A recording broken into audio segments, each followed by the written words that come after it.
give special prayers for Narataka Gopal Dasi, who's in critical condition right now.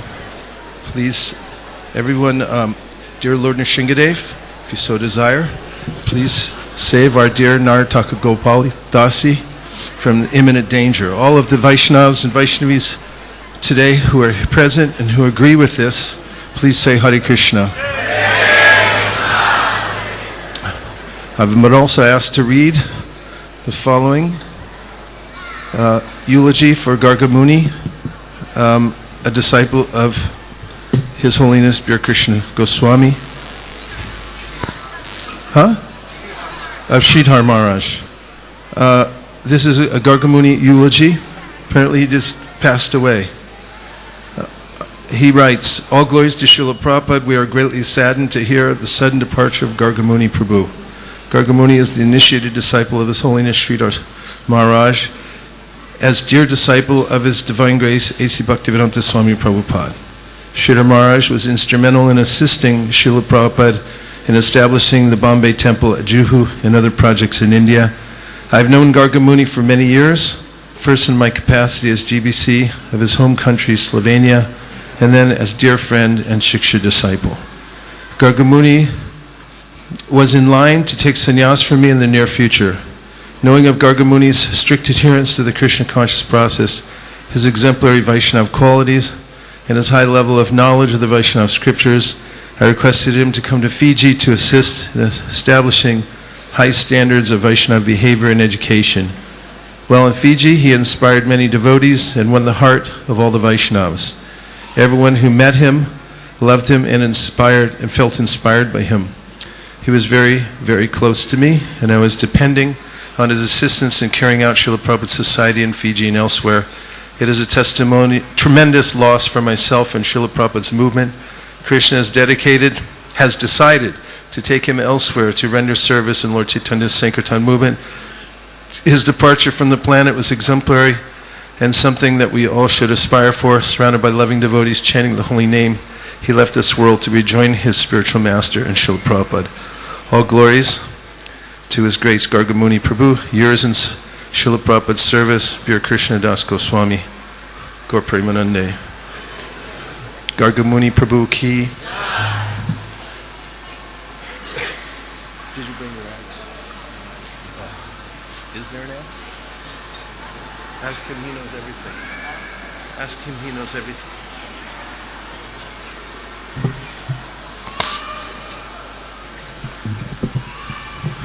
Jaya Radha Madhava Kunja Bihari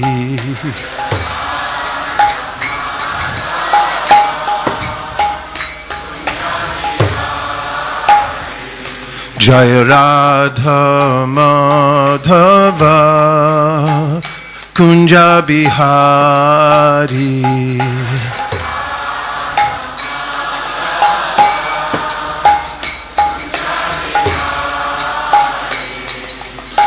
Gopi Jana Ballabha Girivadadhari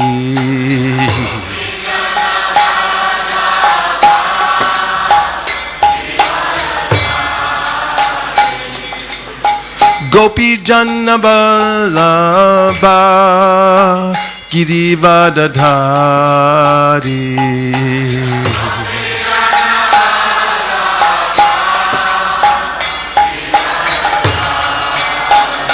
Jashoda Nandana Vraja Janaranjana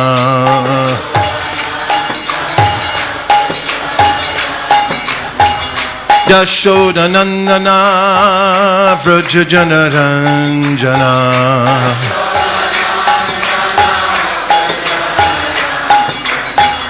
Jashoda Nandana Vraja Janaranjana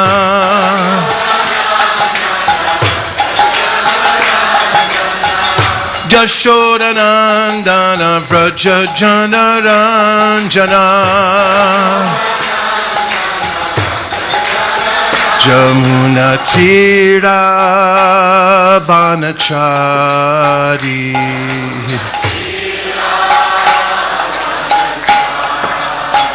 Jamunatira Banachari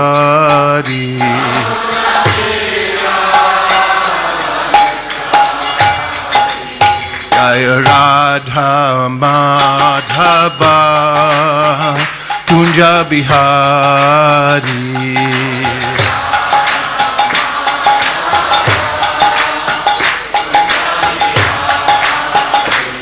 Jaya Radha Madhava Kunja Bihari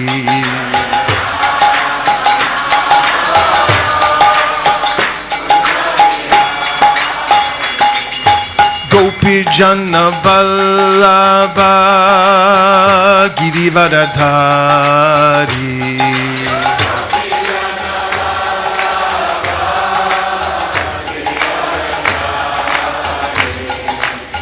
Gopi Jana Vallabha Girivardhari Gopi Jana Vallabha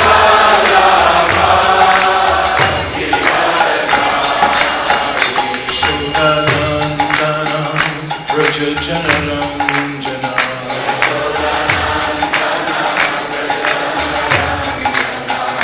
Yashodanandana Braja Janaranjana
Giri Govardhan ki jai, Shri Vrindavan Dham ki jai, Shri Mayapur Dham ki jai, Shri Jagannath Puri Dham ki jai, Tulsi Devi Bhakti Devi ki jai, Jamuna Devi Ganga Devi ki jai, Samveda Bhakti Vrinda ki jai. All glories to the assembled devotees. All glories to the assembled devotees. All glories to the assembled devotees. Gaur Premanande.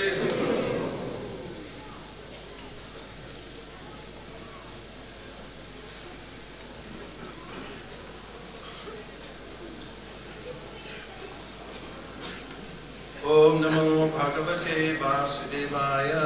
Om Namo Bhagavate Vasudevaya. Om Namo Bhagavate Vasudevaya. Om Namo Bhagavate Vasudevaya. Om Namo Bhagavate Vasudevaya. Narayanam Namaskritya Naram Chaiva Narottamam Devim Sarasatim Vyasam Tato Jayamudiraye.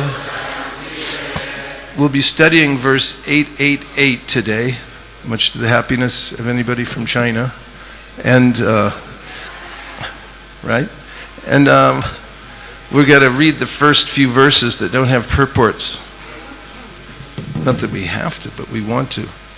Text number 3. Thereafter a horse named Utraishrava, which was as white as the moon, was generated. Bali Maharaj, desired to possess this horse, and Indra, the king of heaven, did not protest, for he had previously been so advised by the Supreme Personality of Godhead. Text 4. As the next result of the churning, the king of elephants named Airavata was generated. This elephant was white, and with its 4 tusks, it defied the glories of Kailas mountain, the glorious abode of Lord Shiva. Text 5. Thereafter, O king, 8 great elephants, which could go in any direction, were generated. They were headed by Airavana. 8 she-elephants headed by Abramu were also generated. Purport. The names of the 8 elephants were Airavana, Pundarika, Vamana, Kumuda, Anjana, Pushpadanta, Sarvabhauma, and Supratika. Text number 6. Generated thereafter from the great ocean were the celebrated gems Kashtubamani and Padmargamani. Lord Vishnu, to decorate his chest, desired to possess them. Generated next was the Parijata flower, which decorates the celestial planets. O king, as you fulfill the desires of everyone on this planet, by fulfilling all ambitions, this Parijata fulfills the desires of everyone. Text 7. Next there appeared the Apsaras, who were used as prostitutes on the heavenly planets. They were fully decorated with golden ornaments and lockets, and were dressed in fine, attractive clothing. The Apsaras move very slowly in an attractive style that bewilders the inhabitants of the heavenly planets. Today's verse is number 8.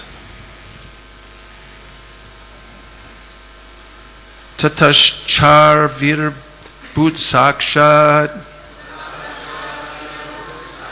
Tataschar vira bhut sakshat Shri Rama Bhagavat Para Shri Rama Bhagavat Para Ranjayanti Disha Kantya Ranjayanti Disha Kantya Vidyut Saudamaniyata Vidyut Saudamaniyata Tataschar virabhut sakshat Shri Rama Bhagavat Para Ranjayanti Disha Kantya Vidyut Saudamaniyata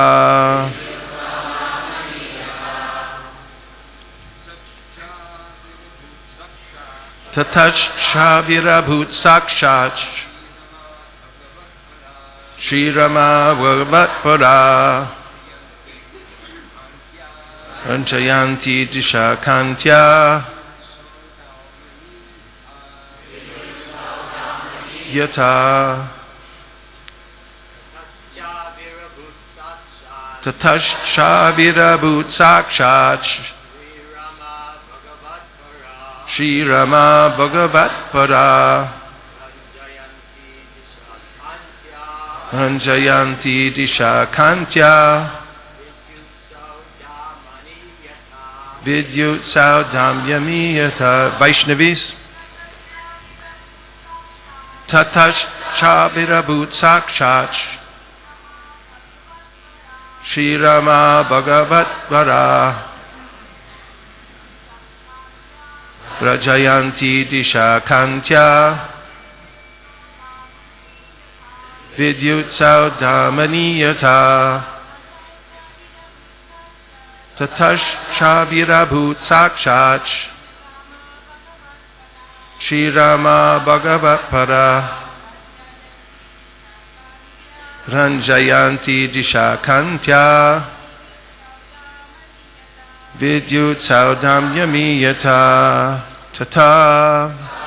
Thereafter, Cha and Avirabhut, manifested, Sakshat, directly, Shri, the goddess of fortune, Rama, known as Rama, Bhagavat Para, absolutely inclined to be possessed by the Supreme Personality of Godhead. Rajayanti, illuminating, Disha, all directions, Kantya, by luster, Vidyut, lightning, Saudamani,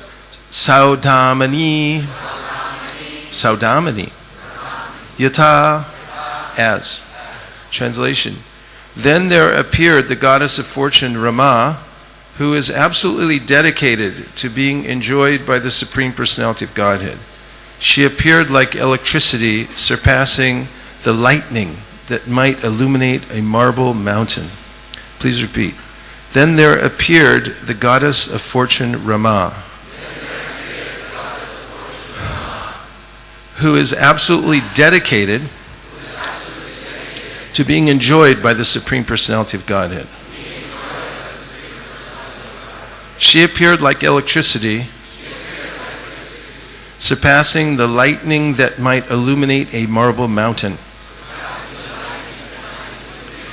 Purport by His Divine Grace A.C. Bhaktivedanta Swami Prabhupada. Srila Prabhupada ki. Shri means opulence. Krishna is the owner of all opulences. Bhuktaram jagatapasam sarvaluka maheshwaram suradam sarvabhutanam Nyatvaman shantam vrichyati. This peace formula for the world is given in Bhagavad Gita 5:29. When people know that the Supreme Lord Krishna is the supreme enjoyer, the supreme proprietor, and the most intimate, well-wishing friend of all living entities, peace and prosperity will ensue all over the world. Unfortunately, the conditioned souls, being placed into illusion by the external energy of the Lord, want to fight with one another, and therefore peace is disturbed. The first prerequisite for peace is that all the wealth presented by Shri, the goddess of fortune, be offered to the Supreme Personality of Godhead. Everyone should give up his false proprietorship over worldly possessions and offer everything to Krishna. This is the teaching of the Krishna consciousness movement. I offer my respectful obeisances to His Divine Grace A.C. Bhaktivedanta Swami Prabhupada, to all the acharyas, and to all devotees who are present here today. Hare Krishna. This is an especially auspicious verse because we're here for the appearance of Rama, the internal potency of the Lord, who is always auspicious. That is, for those who are devotees. Because there's a principle that when misused, there's a reversal of fortune that occurs in the life of the parts and parcels of the Lord. This is called Hladatapatraya. This means that what is normally beneficial becomes a source of misery and distress. The internal potency of the Lord, when translated through the process of creation in the material world, becomes a source of distress for the living entities. The various potencies of the Lord, which bring knowledge, sustenance, bliss in the spiritual world, come into the material world as three modes of material nature which bind the living entities in various ways. And very particularly, we can see here that everyone is after Rama. This is mentioned in the verse by Karbhajana Muni in the Srimad Bhagavatam 11th canto, Tyaktva Sadustyaja Suripsita Raja Lakshmim, mentioning how Sri Chaitanya Mahaprabhu had walked away from the goddess of fortune because he's completely detached. But that's the one that everyone's after. Everyone's looking for the goddess of fortune everywhere. And when misunderstood and misused, then becomes a source of difficulty. I read some years ago a report about people who had won the state lottery in California and the results afterwards. The idea they had was by getting a huge sum of money, they would then enjoy life forever. And none of it ever worked out. In fact, there was a writer who followed these people specifically and interviewed them and watched their lives.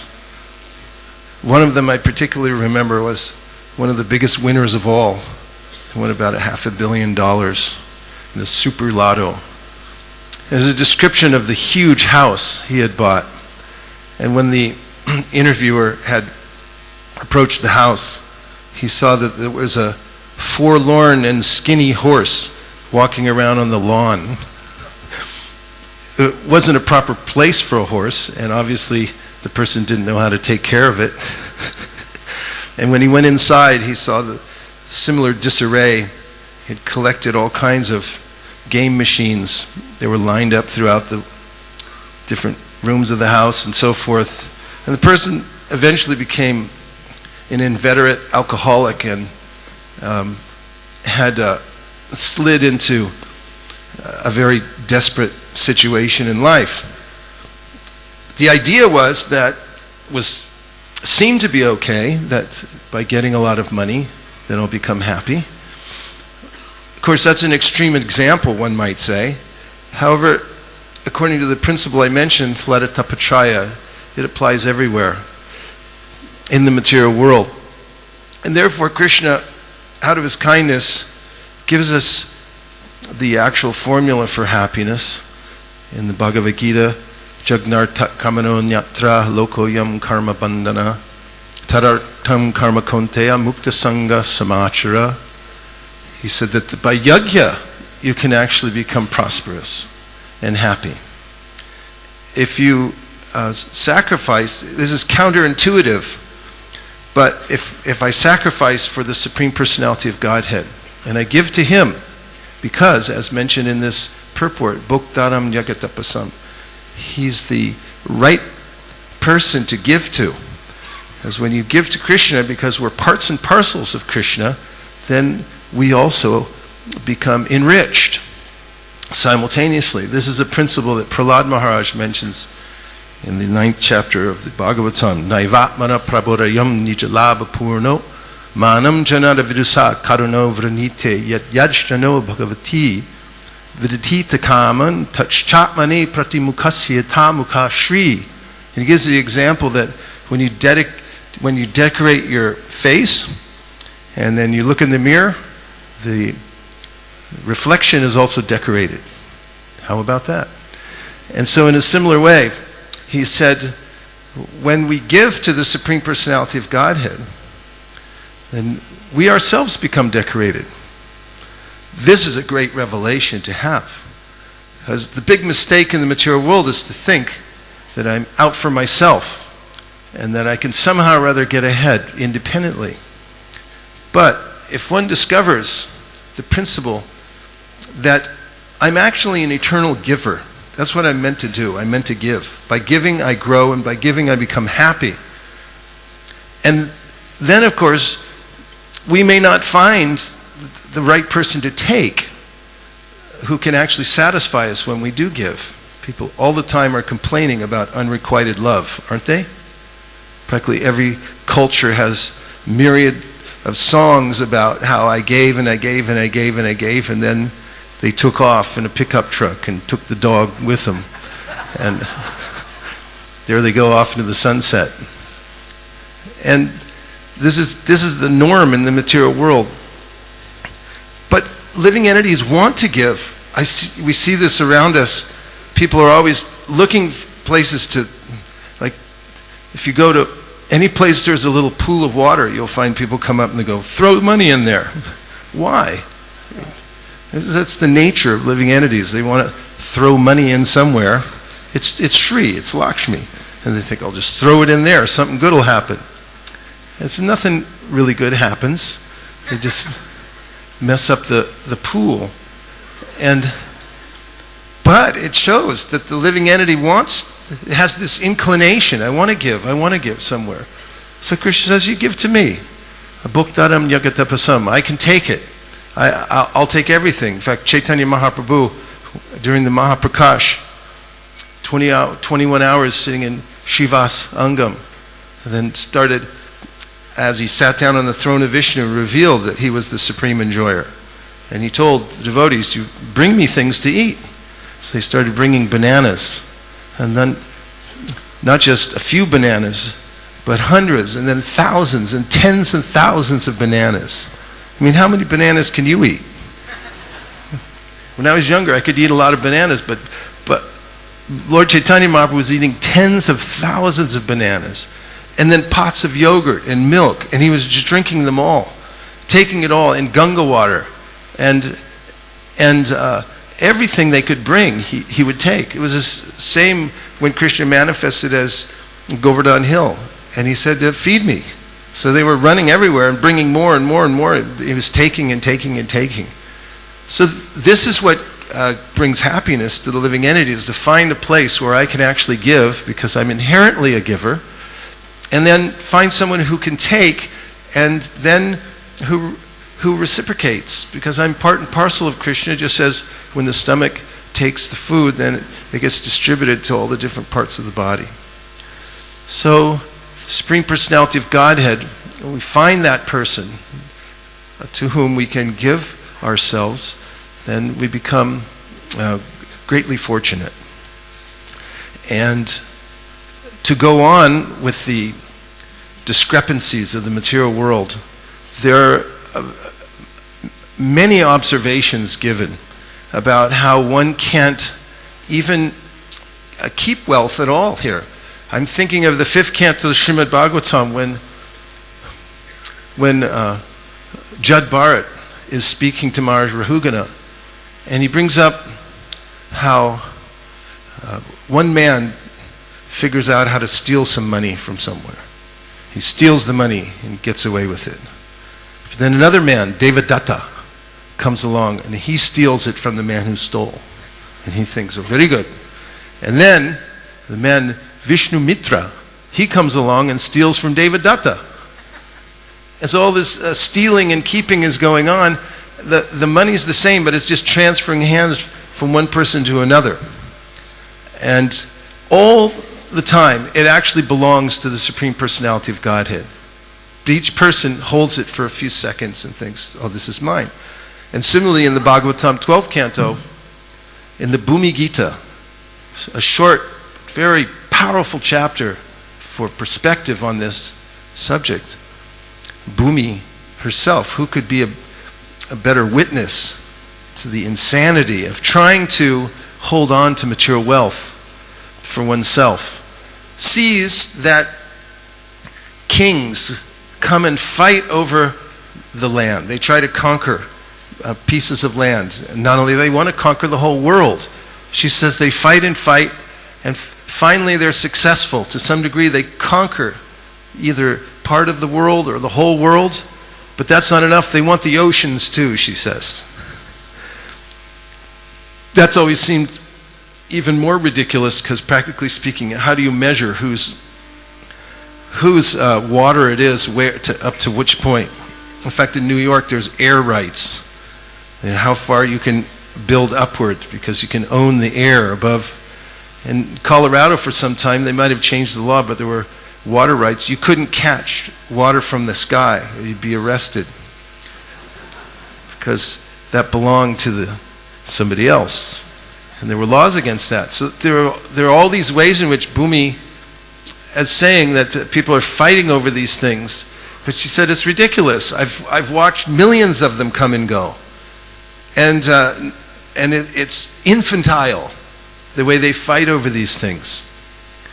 So Krishna to Uddhava in the 11th canto of Srimad Bhagavatam says that Shruti Pratyaksham Aitiyam Anumanam Chatushtayam Pramane Shvanavastara Vikalpatsa Virajate. One should be observant about this condition of the world. should look at the different kinds of evidence. Shruti, you can hear from the Shruti, the material world's a temporary place. In fact, recently when we were in Govardhan during the Kartik month, we sat in a room with about 15 devotees and we read the whole third and fourth canto straight through. And afterwards, one of the brahmacharis, he went to his guru and he said, "What was I thinking?" Because there's such shocking evidence there about the futility of trying to enjoy in the material world.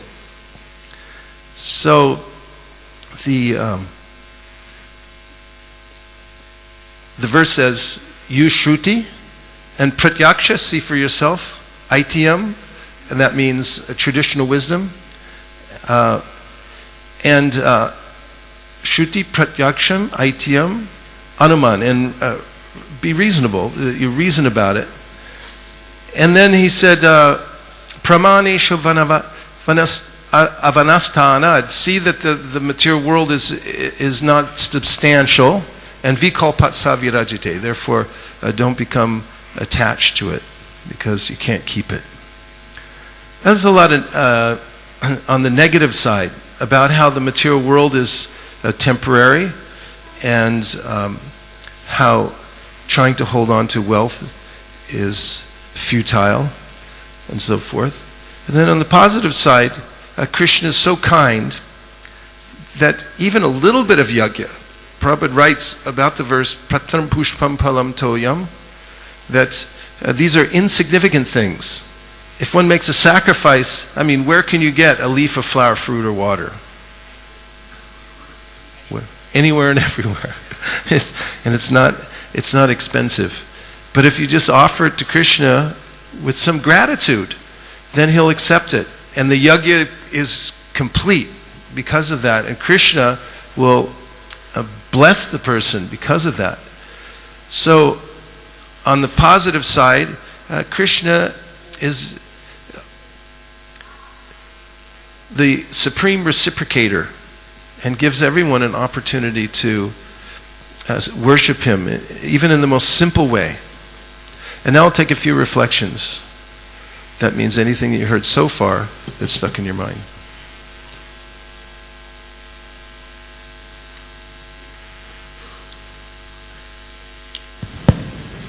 The chair recognizes. Hare Krishna. Thank you, Prabhu. My reflection is that I heard you speak about the principle of the eternal giver.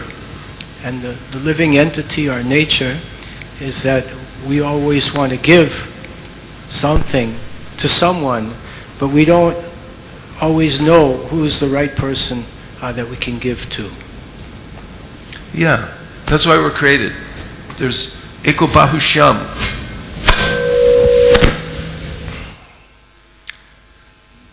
The one becomes many for his personal enjoyment. And the living entities are little appreciators. They cooperate and they appreciate.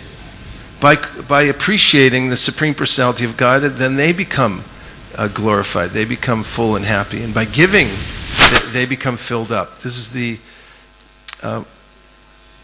perfect arrangement.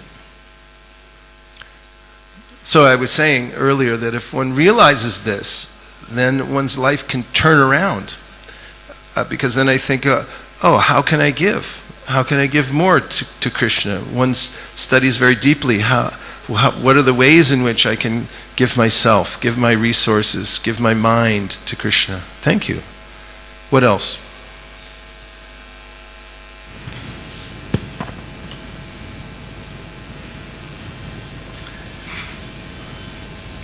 Queen Kunti warns us about the perils of opulences that may become bestowed upon a devotee. We all know the beautiful prayer, Janmaisvarya Shuti Shubir Enamanakandak Puman, that these things can make us mad, become completely maddened by it. And we've all probably seen examples of devotees that were doing okay in spiritual life, and then somehow material opulences were bestowed upon them. either physical or even, the accolades of being a leader, those types of opulences as well. How do we protect ourselves when opulence comes upon a devotee, to be sure to not to use them for our own gratification, but rather very carefully turn them all back and offer them at Krishna's lotus feet? Well, I've always found it helpful to be around more advanced association, especially people who are willing to correct me. There's nothing like a good chastisement, like a smack upside the head to get you sober. If you can find that, then it's a really good situation to be in. Senior devotees, those who are more advanced, who can correct. It's very helpful. So that they can watch out for that kind of thing. And also, Prabhupada mentions that it's a regular principle not to fall down. He writes this in the Bhagavatam. One of the regular principles is not to fall down. And he said the way to achieve that is to be very careful. So one can, at regular intervals, check in and see why am I doing certain things? Why am I keeping certain things? And so forth.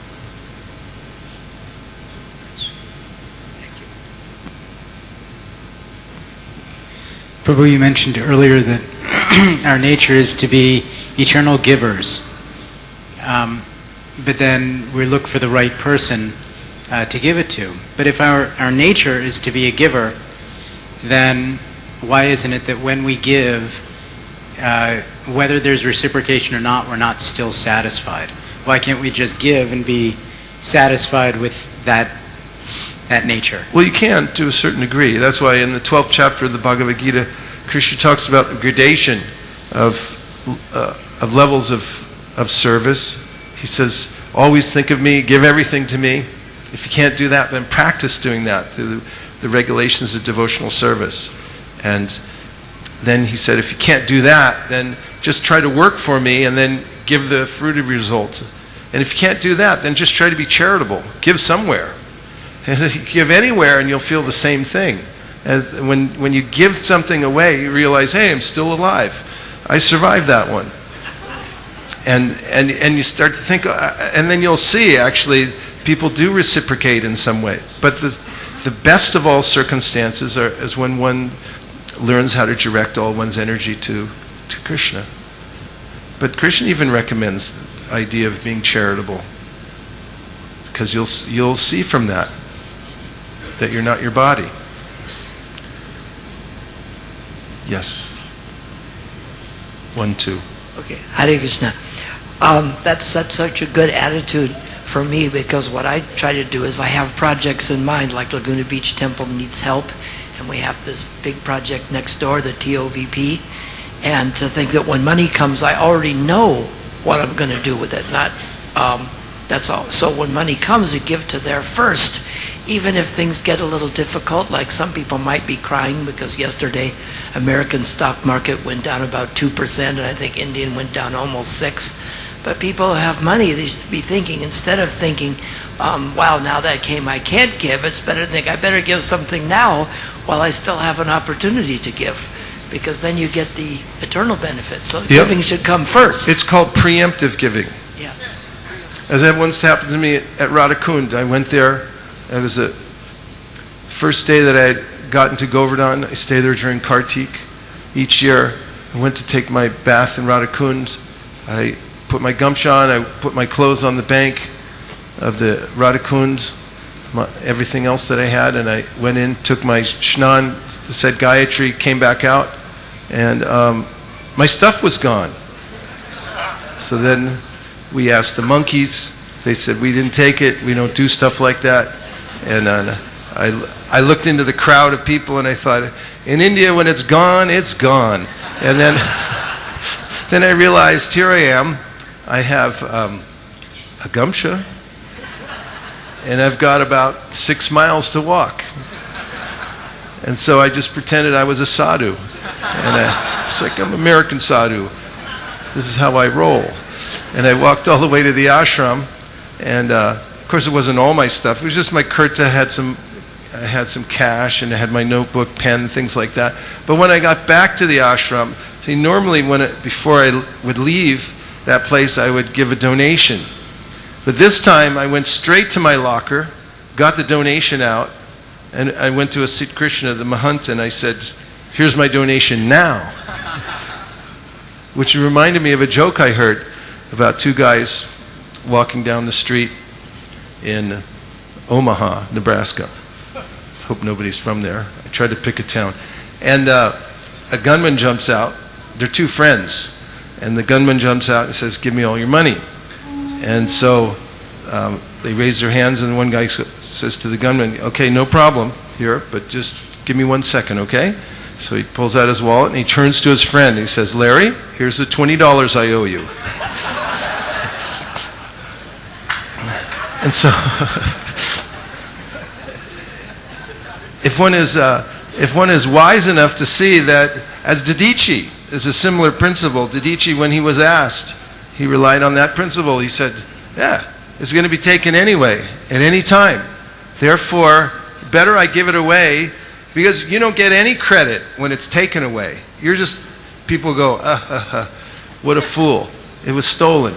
But when you give it away before it's taken away, then you become immemorialized.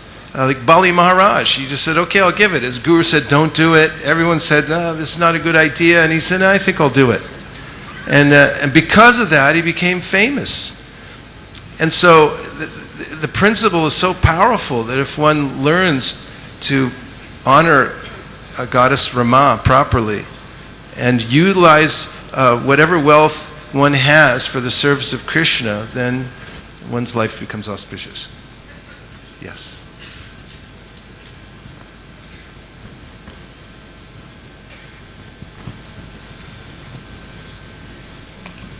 I like the point that you said when we decorate Krishna, that we also become decorated.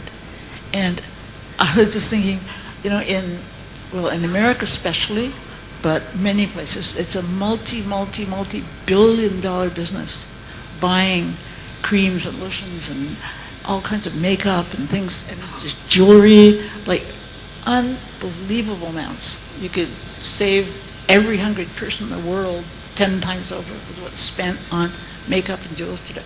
And the only way really, when we see the deities looking so beautiful, you feel satisfied. You don't need to do that. But it's just all trying to stay young and beautiful and be Radharani or something. And so it just sort of struck me that that's our true satisfaction, and we're so fortunate that we have that opportunity. Yes. And then, so Prabhupada, just in closing, Prabhupada points out that everyone should give up his false proprietorship over worldly possessions and offer everything to Krishna. This is the teaching of the Krishna consciousness movement. And it's so satisfying. I've noticed in ISKCON temples, after the morning program, like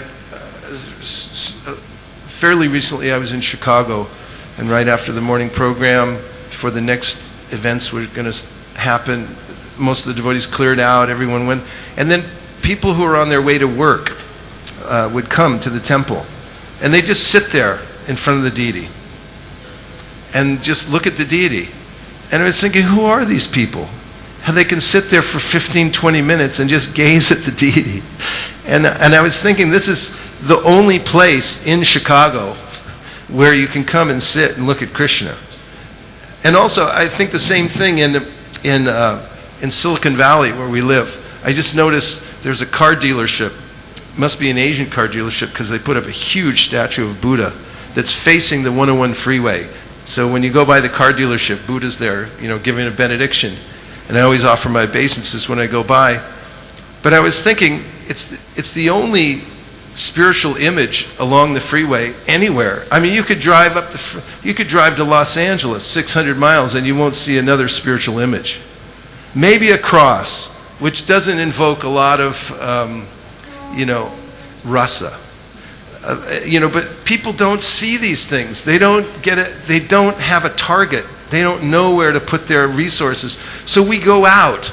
That's why we go out, because For Lord Chaitanya and the Sankirtan movement, it's a huge yajna pit, gigantic.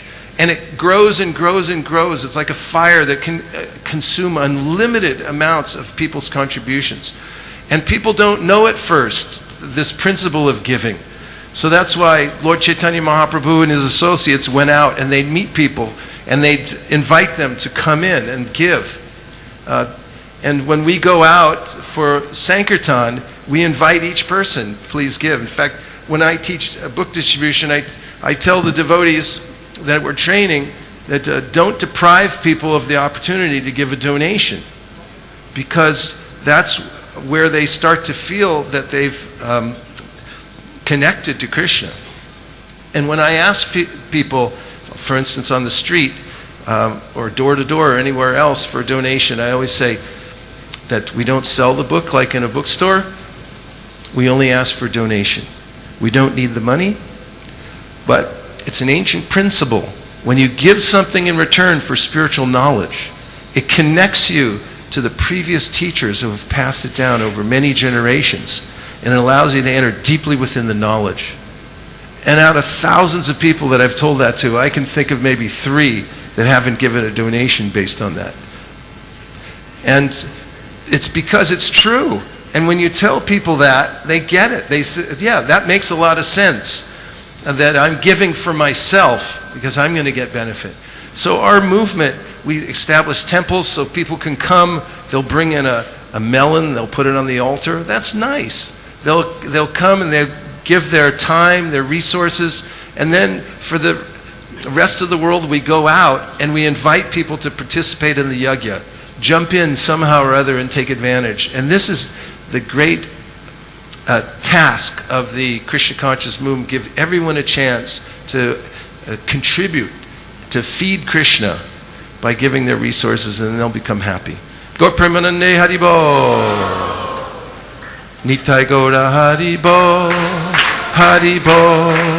Haribo. Nitai Gaura Haribo. Nitai Gaura Haribo.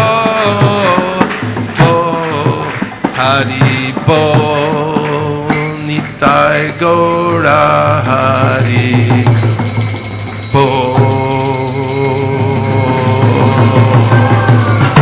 Vanchakalpataruscha Kripasanabhavacha Patitanam Pavanebhyo Vaishnavebhyo Namo Namaha Nantakoti Vaishnavindiki Jai.